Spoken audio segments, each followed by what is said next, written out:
Nesse mês, estamos fazendo uma série de palavras que é a redenção chegou. Mês passado, nós falamos sobre a promessa da redenção. E este mês nós estamos falando sobre a redenção chegou. Essa promessa foi cumprida. E hoje, eu vou seguir com essa série, essa linha.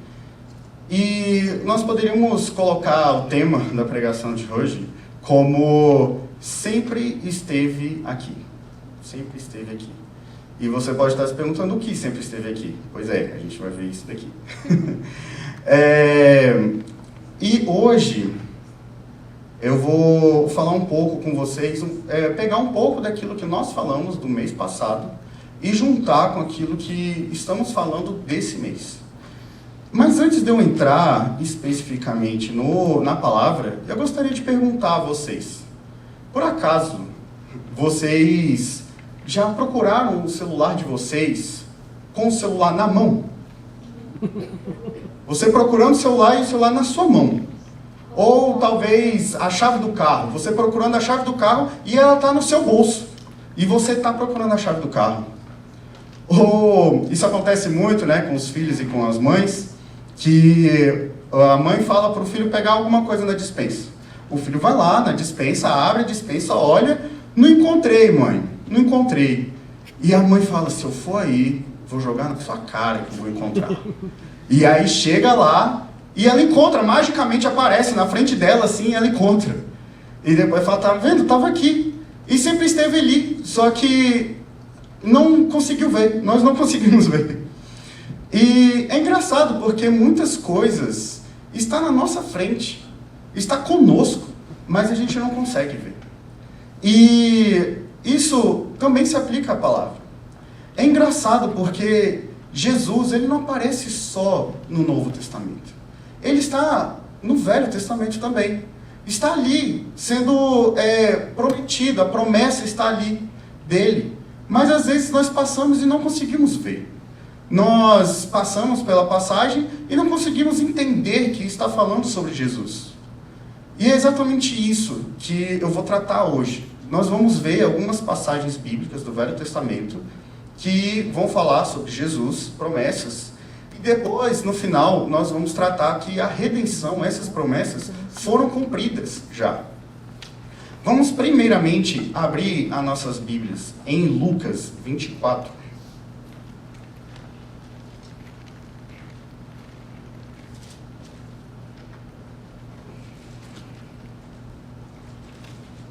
Lucas 24.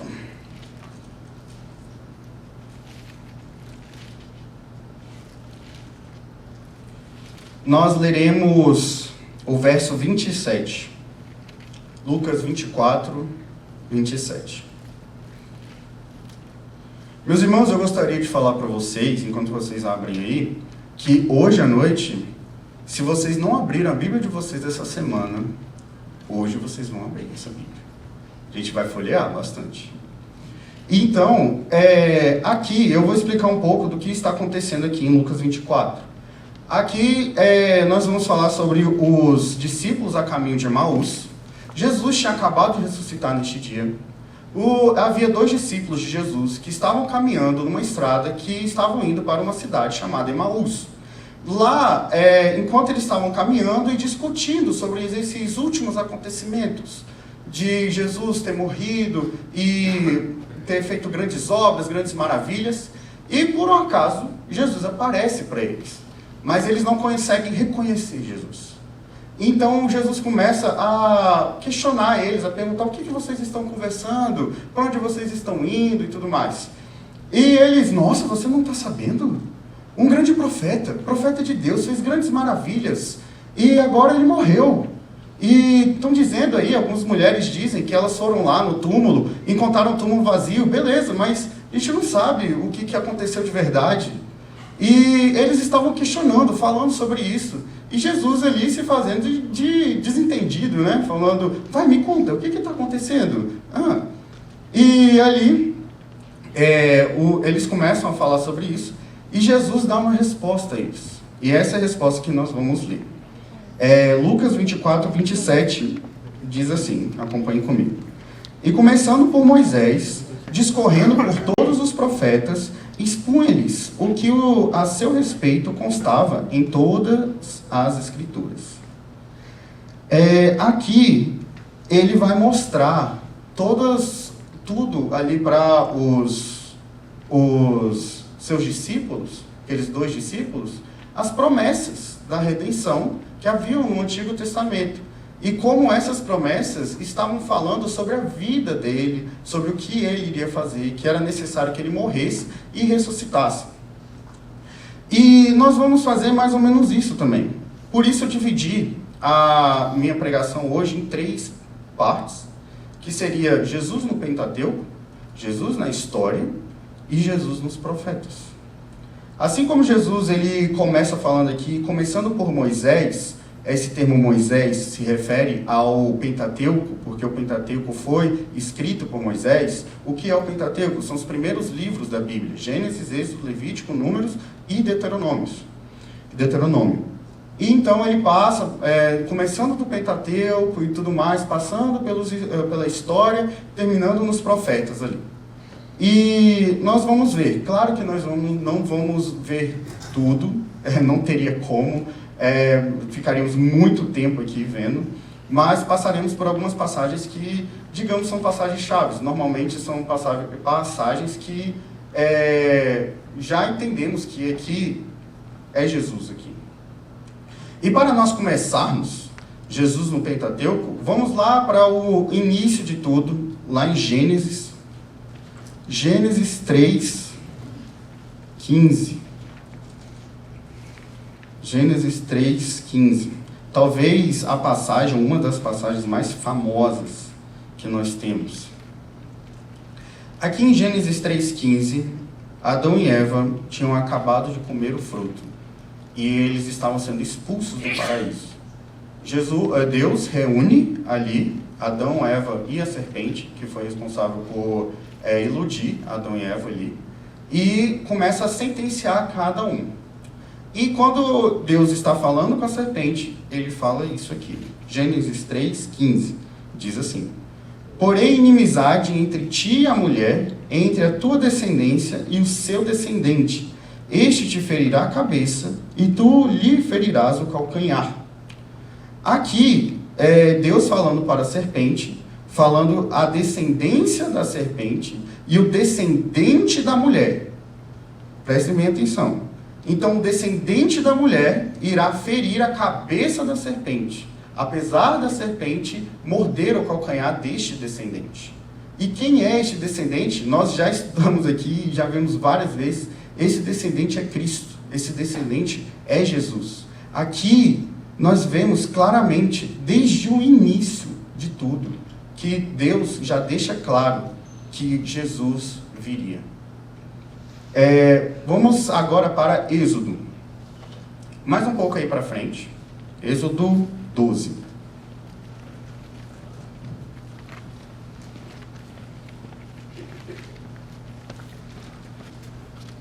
Êxodo 12. Vou ler a partir do verso 1 até o 5. Êxodo 12, 1 ao 5, diz assim: disse o Senhor a Moisés e a Arão na terra do Egito: este mês vos será o principal dos meses, será o primeiro mês do ano. Falai a toda a congregação de Israel, dizendo: aos 10 deste mês, cada um tomará para si um cordeiro, segundo a casa dos pais, um cordeiro para cada família. Mas se a família for pequena para um cordeiro, então convidará ele o seu vizinho mais próximo, conforme o número das almas, conforme o que cada um puder comer. Por aí calculareis quantos bastam para o cordeiro. O cordeiro será sem defeito, macho de 1 ano, podereis tomar um cordeiro ou um cabrito. Aqui é a instituição da Páscoa. Deus levanta Moisés para ele ir até o Egito e libertar o povo. E na 10ª praga, antes da 10ª praga acontecer, naquela noite, Deus institui a Páscoa e fala para eles pegarem cordeiro, matar esse cordeiro, comer esse cordeiro à noite e passar o sangue deste cordeiro nos umbrais da porta, porque a 10ª praga viria. E o que era a 10ª praga?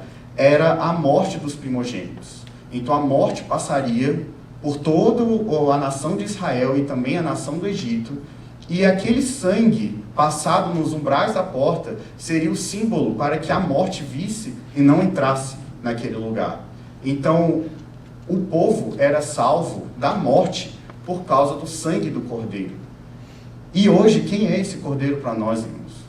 Esse Cordeiro é Cristo, esse Cordeiro é Jesus, que através da sua morte e da sua ressurreição, nós, lavados por esse sangue, não vamos passar mais pela morte eterna.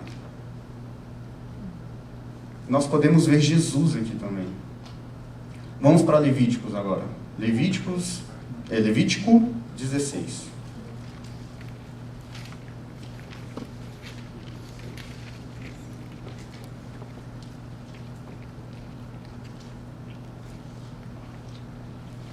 Levítico é o livro das leis de Israel. Aqui ele vai tratar sobre todo tipo de lei que os israelitas deveriam cumprir.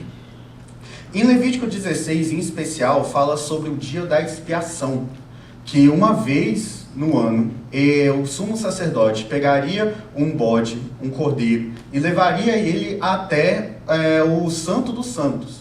Lá ele teria que matar aquele cordeiro e aspergir o sangue desse cordeiro em todos os lugares para santificar o local e também santificar o povo, perdoando todos os pecados do povo. Vamos ler lá em Levítico 16, 15 e 16. Diz assim: depois imolará o bode da oferta pelo pecado, que será para o povo, e trará o seu sangue para dentro do véu. E fará com o seu sangue como fez com o sangue do novilho, aspergi-lo-á no propiciatório e também diante dele. Assim fará expiação pelo santuário, por causa das impurezas dos filhos de Israel, e das suas transgressões, e de todos os seus pecados. Da mesma sorte fará pela tenda da congregação, que está com eles no meio de suas impurezas. Então, a morte desse cordeiro trazia a expiação dos pecados do povo de Deus, o perdão dos pecados do povo de Deus e a santificação deles. E hoje, quem é esse cordeiro que morto traz a expiação dos nossos pecados e também o perdão dos nossos pecados e nos dá a santificação? É Jesus. Jesus. Vamos agora para Deuteronômio. Último livro do Pentateuco, Deuteronômio 18.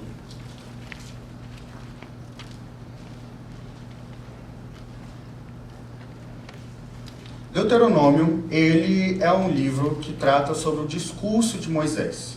Quando eles chegaram perto de conquistar a terra prometida, que Moisés não vai conquistar a terra prometida, pois ele desobedece a Deus e morre ali antes de entrar na terra prometida, ele faz um discurso para o povo, relembrando o povo de tudo o que aconteceu com eles. E no meio desse discurso, Moisés fala assim, Deuteronômio 18, 15, vai dizer assim: o Senhor, teu Deus, te suscitará um profeta no meio de ti, e teus irmãos, semelhante a mim, a ele ouvirás. Então Moisés está dizendo que Deus vai levantar um profeta parecido com ele, no meio do povo. E quem é esse profeta? É Jesus. Jesus é esse profeta. Parem para pensar. Moisés, levantado por Deus para libertar um povo de um outro povo que está sendo rigoroso, está oprimindo eles, e ele liberta com grandes maravilhas, milagres, e leva o povo para uma terra prometida que Deus prometeu. Jesus, enviado por Deus para libertar o povo de Deus da escravidão do pecado, do império das trevas, através de seus grandes feitos e maravilhas, através de sua morte e ressurreição, para levar o seu povo para morar no reino de Deus. Quem é este profeta que é parecido com Moisés? É Cristo, Jesus. Jesus no Pentateuco, desde Gênesis até Deuteronômio, Mas será que nós conseguimos encontrar Jesus nos outros livros ou só tem em Deuteronômio, só tem no Pentateuco? Vamos olhar lá 2 Samuel, então. 2 Samuel 7. 2 Samuel 7. Aqui em Samuel ele vai tratar o início da monarquia em Israel. Falando um pouco dos reis, dos primeiros reis. E aqui no caso nós leremos quando estava reinando Davi. Ok?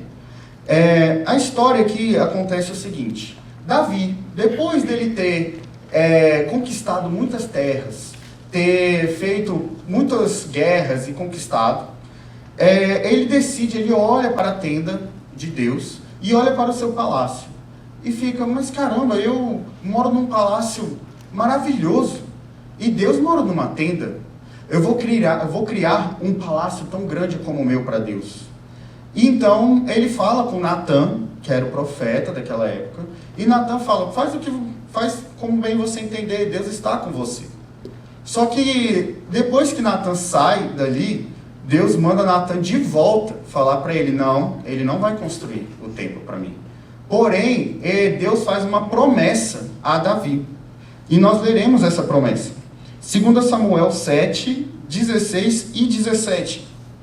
Diz assim, porém, a tua casa e o teu reino serão firmados para sempre diante de ti. Teu trono será estabelecido para sempre. Segundo todas as palavras e conforme toda esta visão, assim falou Natã a Davi. Deus, através de Natã, promete que o reino de Davi será eterno, nunca acabará. E quando nós vamos ver o restante da história, nós vemos que sempre há um rei descendente de Davi. E onde que esse reino eterno é cumprido? Esse reino eterno é cumprido em Jesus, aquele que é a raiz de Davi, descendente de Davi, rei eterno. Este reino eterno é de Cristo, é de Jesus. É cumprido em Jesus. Jesus na história. Será que Jesus também está nos cânticos, nas poesias? Vamos olhar em Salmos. Salmos 16.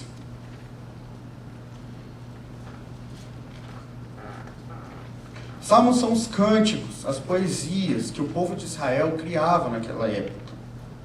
Salmos 16, 10. Diz assim, pois não deixarás a minha alma na morte, nem permitirás que o teu santo veja corrupção. Prestem atenção aí na palavrinha santo. Não sei qual a tradução que vocês estão usando, mas a tradução da Ara coloca santo com letra maiúscula. Indicando o quê? Indicando que é Cristo aqui. É o Messias aqui. Deus não permitirá que o seu santo, Cristo, Jesus, veja corrupção. O que significa isso? Não deixará que ele fique morto, mas ele irá ressuscitar. Já mostrando a ressurreição de Cristo, desde o Velho Testamento, aqui. Que ele não ficará morto, mas irá viver eternamente. E agora que nós vimos na história e nas poesias, nos Salmos, vamos olhar nos profetas. Então, Isaías foi um grande profeta de Deus. Podemos elencar muitas passagens aí. Isaías 61. Podemos elencar muitas passagens de Isaías, mas eu trouxe essa daqui hoje. Isaías 61. Isaías 61, do 1 ao 3.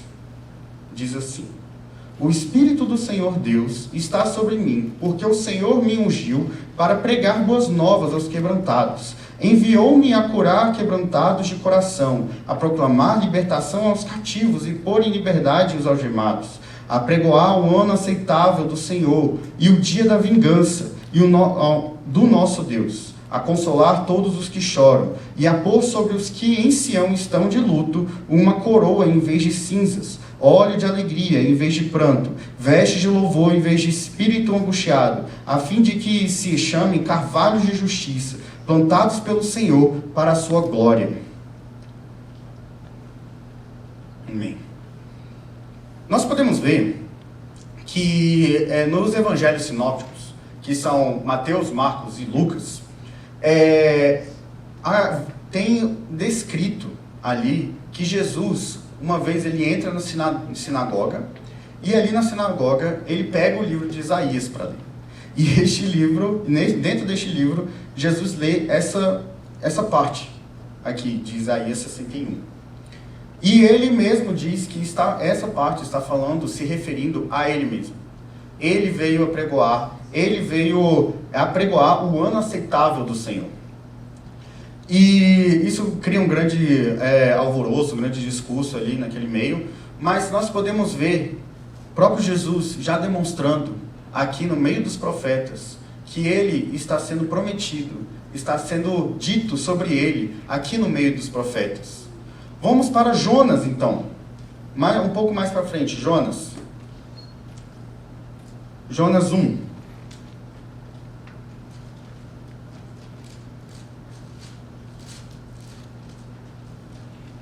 Jonas 1, 17. Diz assim, Jonas 1, 17. Deparou o Senhor um grande peixe para que tragasse a Jonas. Esteve Jonas 3 dias e 3 noites no ventre do peixe. Essa passagem Jesus também utiliza lá em Mateus 12, para falar que assim como Jonas ficou 3 dias e 3 noites no ventre do peixe, ele também iria ficar 3 dias e 3 noites no coração da terra, morto. Então, Jesus já mostrando que aqui também fala sobre ele. Está prometendo, é uma promessa do que vai acontecer com ele no futuro. E por último, vamos para Zacarias. Zacarias um pouco mais para frente. Zacarias 12.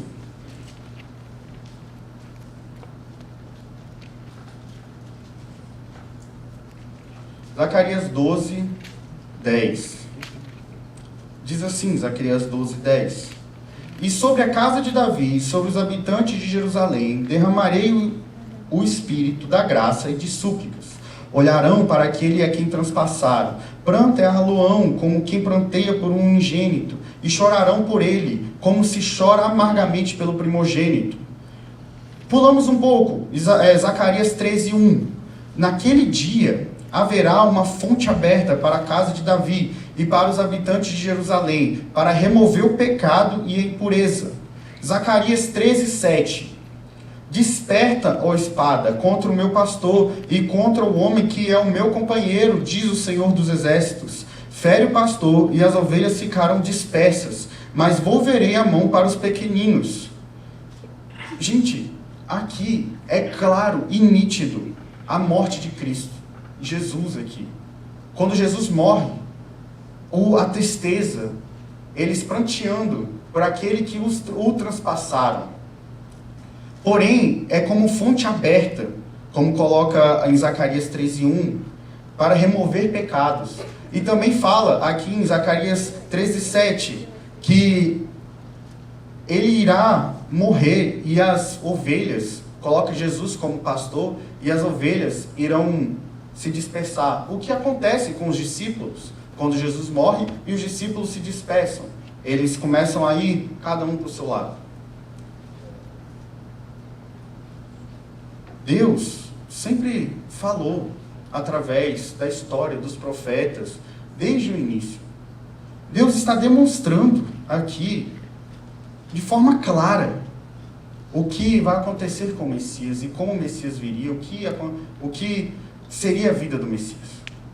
Porém, mesmo com isso, os estudiosos daquela época esperavam um grande rei que viria. Esperavam alguém que viria para dominar sobre os outros povos. Criar um momento ali, um reino tão glorioso como o reino de Davi foi. Porque ele seria o descendente de Davi. E esperando isso, esperando ele ser um grande rei terreno, porém, quebrando todas as expectativas dessas pessoas, desses homens, Cristo vem, não em palácio, mas Cristo vem através de uma família humilde. Não em berço de ouro, mas Cristo vem numa manjedoura. Não cheio de riquezas, mas numa família realmente humilde naquela época. Quebrando todas as expectativas que tinha. Ele não veio para reinar no sistema desse mundo. Ele veio para reinar nos nossos corações. Essa redenção, essa promessa da redenção, que nós falamos aqui, que passamos 9 versículos, olhando para o Velho Testamento, essa redenção chegou. A redenção chegou. Sempre esteve aqui, nos nossos olhos. Sempre esteve aqui, no Velho Testamento. E muitas vezes, nós não vimos, mas ela esteve aqui. E agora foi cumprida. Já foi cumprida. Isso. E nós vemos que ela está sendo cumprida. Que ela foi cumprida, no caso. Deus envia Cristo ao mundo, não em palácios, mas em uma família humilde. Ele nasce não em um berço de ouro, mas em uma manjedoura, em meio aos animais. O Deus menino vem a nós cheio de glória e majestade, mas também de forma humilde. É louvado nos céus, presenteado por magos e visto por pastores. A redenção da humanidade chegou. A redenção da humanidade chegou. A promessa que foi dita desde o início, desde a criação do mundo, chegou. A promessa que foi feita antes mesmo da criação do mundo, antes mesmo de ter o haja luz, já estava lá. Cristo estava lá. E o que isso tem a ver com nós? O que isso tem que gerar nos nossos corações? O que isso tem que gerar nas nossas atitudes do nosso dia a dia? Primeiramente, irmãos, adoração. Isso tem que gerar adoração a Deus. De nós olharmos para tudo que Deus fez. Como Deus planejou isso. Como Ele sempre deixou claro na nossa visão isso. E mesmo deixando claro, muitos estudiosos daquela época não conseguiam ver. E a gente muitas vezes, lendo o Antigo Testamento, não consegue ver. Mas nós vemos agora, e nós temos que glorificar a Deus. Não tem como nós não glorificarmos a Deus olhando para este plano perfeito, grandioso, maravilhoso, magnífico que Deus fez. Algo que nós nunca iríamos conseguir compreender por própria conta. Nunca iríamos compreender ou conceber esse tipo de plano. O plano é tão incrível, tão majestoso, tão sublime, que isso é uma prova de que isso é verdade. Porque nós, como seres humanos, não conseguiríamos pensar em algo dessa forma. Isso deveria levar a nós a nos juntarmos com Paulo. Em Romanos 11, 33 a 36, após ele expor todo o Evangelho para os romanos, ele, em um estado de grande alegria, adoração a Deus, ele cria uma doxologia ao Senhor, dizendo: ó profundidade das riquezas, tanto da sabedoria como do conhecimento de Deus, quão insondáveis são os teus juízos, quão inescrutáveis são os teus caminhos, porque quem conheceu a mente do Senhor? Ou quem foi o seu conselheiro? Ou quem deu primeiro a ele para que lhe seja restituído? A ele seja a glória, a ele todas as coisas, para sempre e eternamente. Deveríamos nos juntar a Paulo e criar essa doxologia incrível, adoração a Deus. Segundo ponto, deveríamos parar de pensar em nós mesmos. Prestem atenção, desde o início da história, há um ponto central, um personagem importante na história, e não somos nós. Não é eu, não é você, o personagem principal de toda essa história da humanidade. Nós pensamos muitas vezes, em nós mesmos. E naquele que é o mais importante de toda a história, desde o início até o fim dela, parece que não pensamos.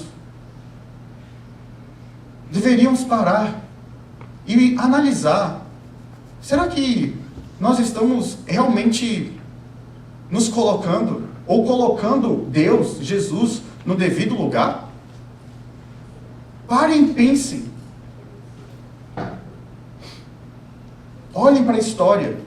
A Bíblia inteira só fala de um homem. E é a história da humanidade, desde o início até o seu fim. E é Cristo, é Jesus. Não somos nós. Essa notícia deve ser de tamanha importância que devemos proclamar a todos. Eu não sei se, assim, isso muda a sua mente, mas parem para pensar, toda vez que nós encontramos algo novo, toda vez que nós encontramos algo excepcional, maravilhoso, incrível, nós temos a tendência de compartilhar isso com as pessoas que nós gostamos, ou que nós somos queridos, que é querido por nós. E a coisa mais importante, a redenção, a promessa, o que todos estavam esperando, o ápice da história da humanidade está aqui. A redenção chegou. E parece que muitas vezes nós não damos a devida importância para o que é realmente importante.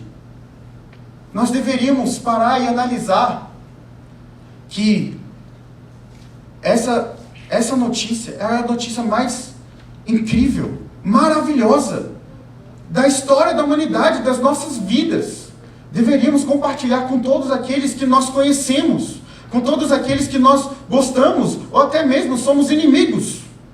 Deveríamos compartilhar com todos, porque é a coisa mais importante que nos aconteceu na história, na nossa história. E por último, meus irmãos, como o pastor devidamente falou aqui, o Natal está chegando. O Natal é semana que vem. E é muito legal. Muitas vezes nós temos grandes festas, nós trocamos presentes. É uma alegria muito grande. E graças a Deus por isso. Porque Natal deve ser isso mesmo, alegria. Mas não se alegrem pelo fato de vocês estarem juntos simplesmente, ou pelo fato de ganharem presentes, ou, enfim, fazerem aquilo que se costumam fazer. Mas se alegrem principalmente porque nós comemoramos aquilo que é o mais importante nas nossas vidas, que essa promessa que nós vimos, essa redenção que nós vimos, finalmente chegou. Ela chegou. Aquele, o prometido, nasceu. Vamos nos alegrar, vamos nos juntar aos anjos que louvavam a Deus naquela noite maravilhosa e falavam: que maravilha é isso, que incrível é isso, bendito seja o Senhor, glória e honra seja a Deus. Por isso, vamos nos alegrar, porque a nossa redenção chegou. Nós estávamos perdidos, desgarrados, como ovelhas sem pastor. Nós estávamos perdidos nos nossos próprios delitos e pecados. Não tínhamos salvação. Não teríamos como buscar por nós mesmos a salvação. Mas a redenção, aquele pelo qual a redenção vem e viria, chegou. E nós comemoramos isso agora, no Natal. Essa redenção chegou. Zacarias, olhando para Jesus, ainda menino, ele se alegra e diz: ah, Deus, obrigado porque eu pude ver a redenção.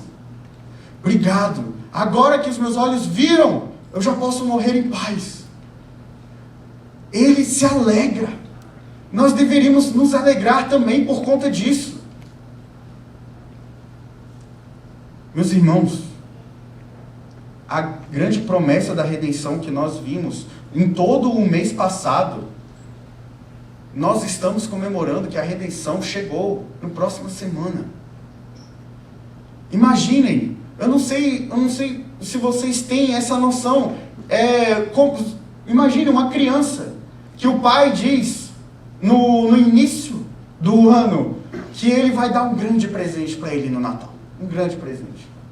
E essa criança espera ansiosamente por esse presente, todos os dias pensando nisso, todos os dias esperando isso. E quando chega no momento e recebe este grande presente, ela se alegra de tal forma que não tem como nós explicarmos, não tem como nós compreendermos. E é exatamente isso. Essa promessa dada a Deus desde o início, desde a criação do mundo, passado por milênios e milhares de anos, das pessoas esperando, ansiando, quando essa redenção vai chegar? Quando que esse Messias vai chegar? Quando que essa promessa será cumprida? E nós estamos aqui, na semana que vem, comemorando que essa promessa se cumpriu. Essa redenção chegou.